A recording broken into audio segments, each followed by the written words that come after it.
Welcome to Elder of Zion TV. Today we're going to be looking at a video that came out a few days ago from Vox.com. It's called The Israel-Palestine Conflict, A Brief, Simple History. We're only going to look at the first couple of minutes of this video because it would take a long time to describe all of the distortions and lies in this entire 10-minute video. This should be enough. Let's start.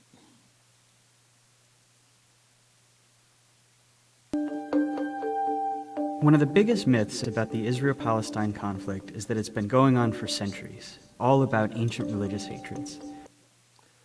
Let's talk about this a little bit. Nobody says that the Israel-Palestine conflict has gone on for centuries because there was no such thing as Israel as in the modern sense, and there was no such thing as Palestine. So it already starts off with a straw man. But to say that religion is not an important part of the conflict, if you look at the history of the Middle East and you see what has been going on between Christians, Muslims, and Jews since 2,000 years ago, you can't say that religion isn't a very important part of this conflict. In fact, while religion is involved, conflict's mostly about two groups of people who claim the same land, and it really only goes back about a century to the early 1900s. This is certainly not true. It's inaccurate for a number of reasons. Even if you talk about more modern Zionism, the modern version of Zionism started in the end of towards the end of the 19th century, not in 1900. But even before that, Arab antipathy towards Jews and Muslim antipathy towards Jews was endemic. Nobody's going to say that things were as bad as it always was in Europe, but the conflict started way before 1900, as long as you frame it correctly.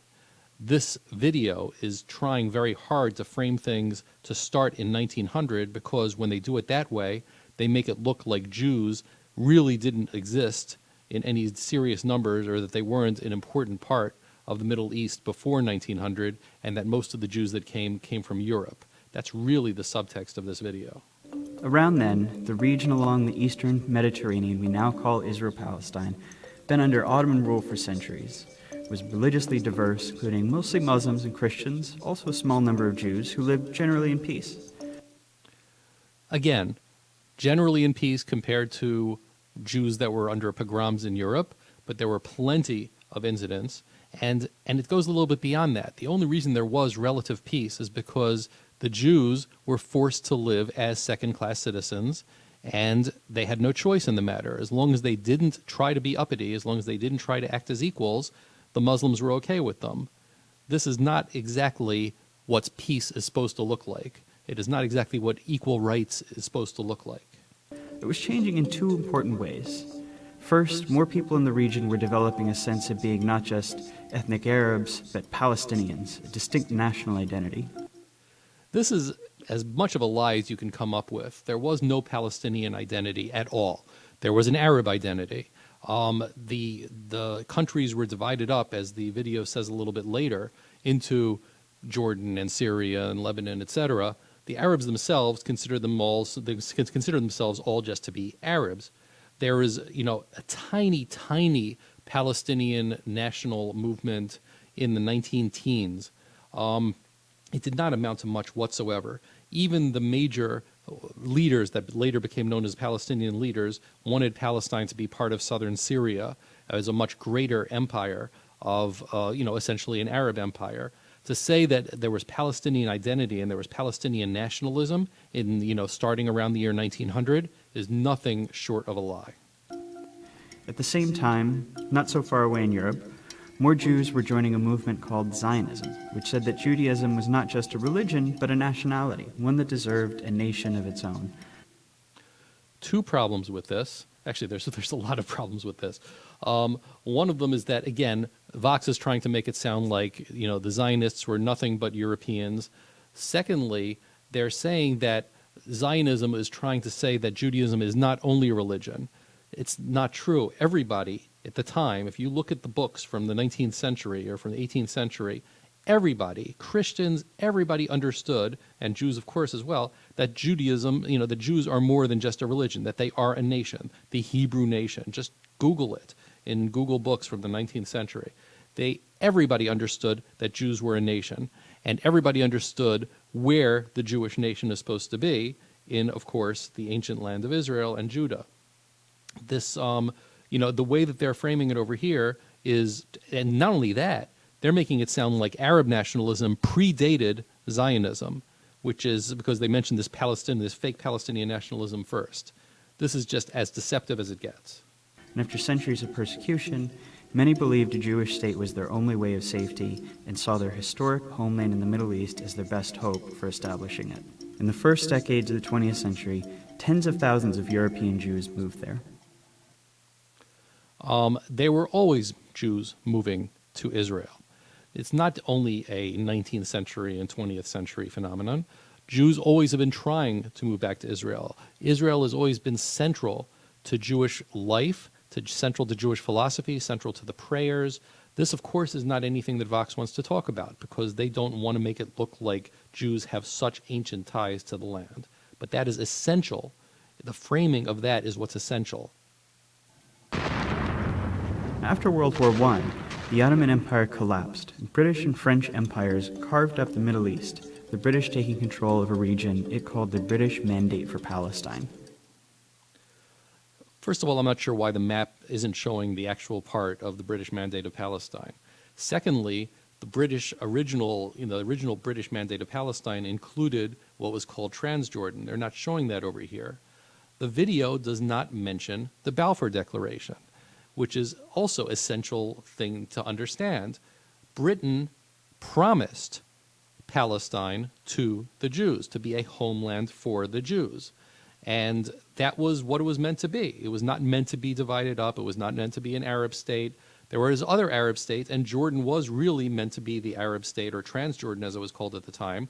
Palestine was meant to be, again, Britain called it the Jewish homeland.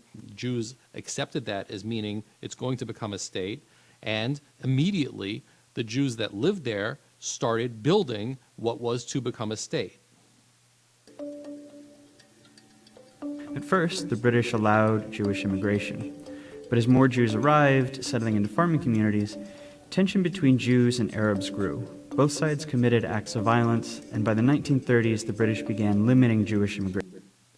This is unbelievable how they're describing this over here. The Arabs attacked the Jews. There were not both Jews and Arabs doing violence. There were Arab attacks against the Jews in 1921 and 1922. There were the huge pogroms of 1929.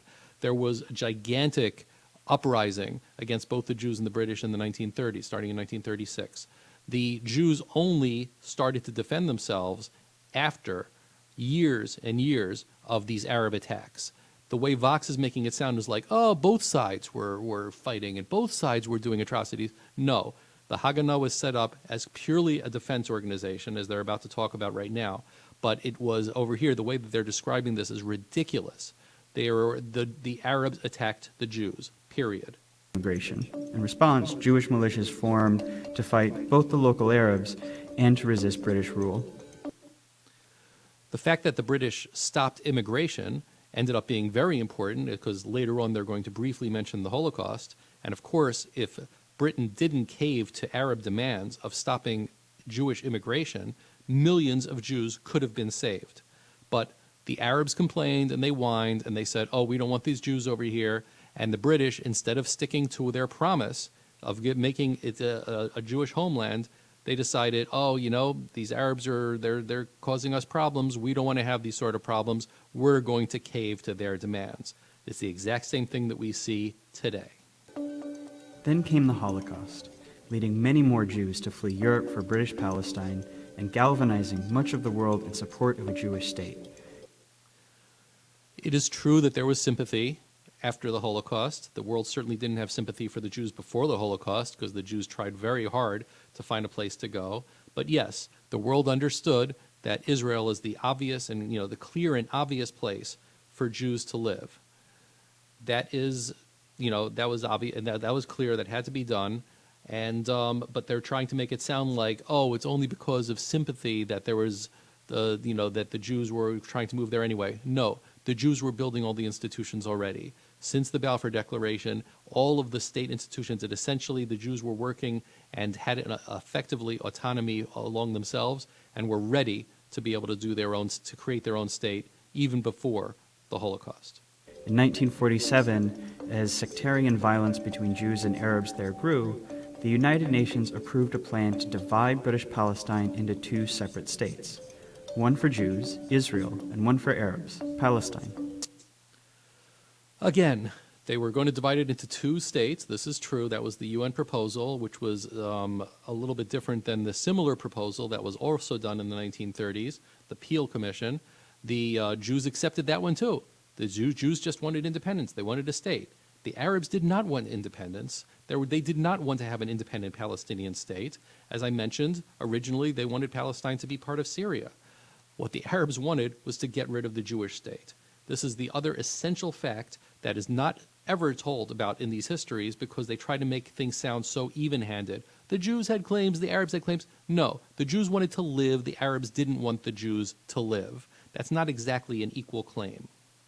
And of course, nobody said that the Arab state was going to be called Palestine. The word Palestine and Palestinian before 1948 almost invariably referred to Jews. The city of Jerusalem, where Jews, Muslims, and Christians all have holy sites, was to become a special international zone. The plan was meant to give Jews a state, to establish Palestinian independence, and to end the sectarian violence that the British could no longer control. The Jews accepted the plan, and they declared independence as Israel. But Arabs throughout the region saw the UN plan as just more European colonialism trying to steal their land. Many of the Arab states, who had just recently won independence themselves, declared war on Israel in an effort to establish a unified Arab Palestine where all of British Palestine had been. No, they did not want to establish an independent Palestine. They wanted to destroy the Jewish state. Jordan was not interested in creating an independent Palestine, as is obvious from the fact that they wanted to get all the land for themselves. Egypt was not interested in creating an independent Palestine. They all were going to divide it up among themselves if they would have defeated the Jews. The new state of Israel won the war, but in the process, they pushed well past their borders under the UN plan, taking the western half of Jerusalem and much of the land that was to have been part of Palestine. The UN plan was not international law. The UN plan was a suggestion. The Jews accepted it. The Arabs did not accept it.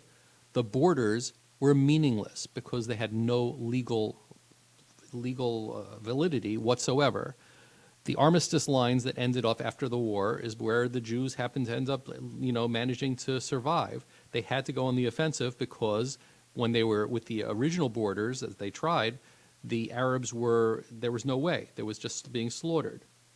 But now to make it sound like, oh, the Jews somehow took land that was not supposed to be theirs, the entire land was supposed to be theirs, according to the Balfour Declaration.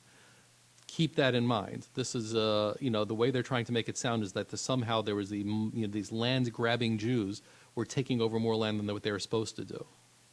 They also expelled huge numbers of Palestinians from their homes, creating a massive refugee population whose descendants today number about 7 million. This is an absolute lie. The vast majority of Palestinians fled out of fear of the war, just like many of them fled in the 1936 conflict as well, when there was the uprising. They said, let's get out of here, we'll go back when we can. But there were a few that were expelled, I'm not going to deny that. There were many that proactively left on their own. Most of them fled out of fear, including Mahmoud Abbas and his family, which is something that he freely admits when he's being honest. He never saw an Israeli soldier. They heard rumors. They got scared. They ran. And then they blamed the Jews for kicking them out. At the end of the war, Israel controlled all of the territory except for Gaza, which Egypt controlled, and the West Bank, named because it's west of the Jordan River, which Jordan controlled. Jordan didn't control it. Jordan annexed it. What's interesting about that is the Palestinians, or the so-called Palestinians that lived there, didn't call themselves Palestinians. They were happy to be under Jordanian rule. They just wanted to be under Arab rule. They did not want Israel to exist. Has nothing to do with an independent Palestinian state. Jordan took over, and they became Jordanian citizens, and none of them, from what I can tell, ever made a serious effort to say, oh, we want to have an independent Palestinian state in the West Bank. Egypt did not annex Gaza. It took it over and it created a fake Palestinian state out of it, which was essentially an excuse to make sure that Egypt could take all the Palestinians that fled to Egypt itself and put them into this big open-air prison. Yes, Egypt is what created Gaza to be an open-air Palestinian prison. Again, even then, even though there was a fake government that they called themselves the All-Palestine government, nevertheless, it was not meant to be independent. It was just meant to be under Egypt. Jordan and the other Arab states had big disagreements over what should be the plan when they divide up Palestine. And, Jordan had their own ways of looking at it. Egypt and the other Arab states were against what Jordan did. But the fact is, nobody, nobody, was interested in creating an independent Palestinian state between 1948 and 1967. This was the beginning of the decades-long Arab-Israeli conflict.